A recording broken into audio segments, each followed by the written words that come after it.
Praise the Lord. പ്രിയമുള്ളവരെ, നിങ്ങൾക്കറിയാമോ Israel മക്കളെ മിസ്രൈമിൽ നിന്ന് മോശ മുഖാന്തരം പുറപ്പെടുവിച്ചു. മരുഭൂമിയിൽ എത്ര നാള് അവര് ആയിരുന്നെന്നറിയാമോ? 40 വർഷം.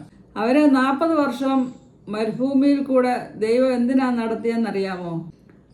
അവരെ ശോധന ചെയ്യാനും അവരെ പരീക്ഷിച്ച് അവരുടെ ഉള്ളത്തിലുള്ള വിഷയങ്ങൾ അറിയാനുമാണ് അവരെ മരുഭൂമിയിൽ കൂടെ 40 വർഷം ദൈവം നടത്തിയത്. നമ്മുടെ ഈ യാത്ര മരുഭൂമിയിൽ കൂടെയുള്ള യാത്രയാണ്.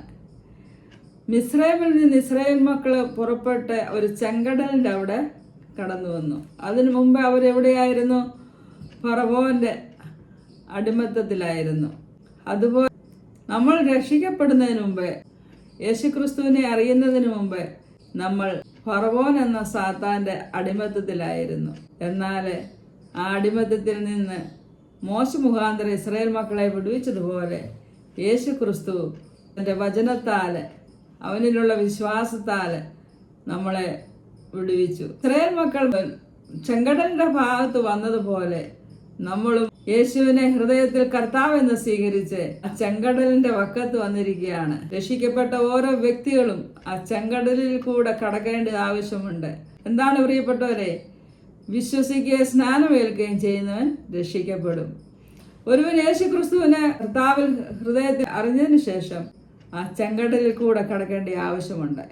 യേശുക്രിസ്തു മരിച്ച് അടക്കപ്പെട്ടു ഉയർത്തെഴുന്നേറ്റതുപോലെ നമ്മളും ആ വെള്ളത്തില് നമ്മളെ തന്നെ മുങ്ങി പൊങ്ങി എഴുന്നേറ്റ് വരുന്നതാണ് ആ ചെങ്കടലിൽ കൂടെ കടന്ന അനുഭവം. സ്നാനപ്പെടുകയാണ്. നമ്മളും ആ ചെങ്കടലിൽ കൂടെ കടക്കുന്ന അനുഭവത്തിൽ കൂടെ കടന്നു വരേണ്ട ആവശ്യമുണ്ട്. നമ്മളിപ്പോൾ മരുസ്ഥൽ യാത്രയിലാണ്. നമുക്ക് എവിടെയാണ് ചെന്നെത്തേണ്ടേ? കനാൻ ദേശത്തെത്തണം, സ്വർഗദേശത്ത് എത്തിച്ചെല്ലണം. നമ്മൾ ആ കർത്താവിൻ്റെ മണവാട്ടി സഭയായിട്ട് കർത്താവ് നമ്മളെ തിരഞ്ഞെടുത്തിരിക്കുകയാണ്. നിത്യജീവൻ നമ്മുടെ ജീവിതത്തിൽ തന്നിരിക്കുകയാണ്. ജീവന്റെ പുസ്തകത്തിൽ നമ്മുടെ പേരെഴുതിയിരിക്കുകയാണ്. അപ്പോൾ ഈ മരുഭൂമി യാത്രയിലാണ് ദൈവം നമ്മുടെ ഹൃദയത്തെ, ഓരോരുത്തരുടെ ഹൃദയത്തിൽ ശോധന ചെയ്ത് നമ്മൾ ദൈവത്തിന് വേണ്ടി നമ്മൾ എപ്രകാരം നമ്മുടെ ഹൃദയത്തിലുള്ളത് വെളിയിൽ കർത്താവ് അറിയുവാൻ ആഗ്രഹിക്കുന്നു. അപ്പോൾ നമ്മുടെ യാത്രയിൽ നമ്മുടെ ഹൃദയത്തിലുള്ളതാണ് വായ പ്രസ്താവിക്കുന്നതെന്ന് പറയുന്നുണ്ടല്ലോ. ഇസ്രായേൽ മക്കളെ 40 വർഷക്കാലം ചുറ്റി സഞ്ചരിപ്പിച്ചു എങ്കിലും അവരിൽ 2 പേര് മാത്രമാണ് കനാൻ ദേശത്തെത്തിയത്. അതാരാണ്? കാലേബും യോശുവയും. എന്തുകൊണ്ടെന്നാൽ അവർ ദൈവത്തിന്റെ വാഗ്ദത്തത്തിൽ വിശ്വസിച്ചു. നമ്മളും ദൈവത്തിന്റെ വചനത്തിൽ വിശ്വസിക്കുകയും ദൈവത്തിന് വിരോധമായി സംസാരിക്കാതിരിക്കുകയും ചെയ്യുക. നമ്മൾ പിറുപിറുക്കാതിരിക്കുക. 1 കൊരിന്ത്യർ 10-ാം അധ്യായത്തിന്റെ 1 മുതലുള്ള താഴോട്ടുള്ള വചനം വായിക്കുമ്പോൾ മക്കൾ ദൈവത്തെ പരീക്ഷിച്ചു, ദൈവത്തിന് വിരോധമായിട്ട് പെറുപെറുത്തു, അവരെല്ലാം മരുഭൂമിയിൽ പട്ടുപോയി. മനസ്സിലായോ? അങ്ങനെ ഇസ്രായേൽ മക്കളെ 40 വർഷക്കാലം ദൈവം ആ മരുഭൂമിയിൽ കൂടെ നടത്തി.